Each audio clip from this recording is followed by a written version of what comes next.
Menurunnya stok darah di PMI Makassar akibat pembatasan aktivitas warga setelah kasus COVID-19 di Makassar kembali melonjak. Banyak pendonor yang tak lagi menyumbangkan darahnya, membuat ketersediaan darah mengalami penurunan drastis. Hingga pekan ketiga Januari, stok darah di PMI hanya sekitar 500 kantong. Jumlah ini jauh dari kebutuhan standar darah di Makassar yang seharusnya 800 kantong. Minimnya darah di PMI Makassar membuat stok darah hanya bisa bertahan selama 3 hari ke depan. Padahal kebutuhan darah terus mengalami peningkatan. Alhamdulillah per hari ini, siang ini, stok darah kita itu 588 kantong dan itu kira-kira ekuivalen dengan 3 hari stok.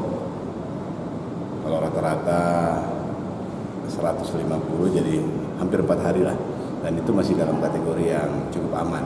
Walaupun untuk komponen tertentu itu agak kurang, saya cek tadi itu trombosit itu yang kurang, yang lengkap itu PRC dengan darah lengkap.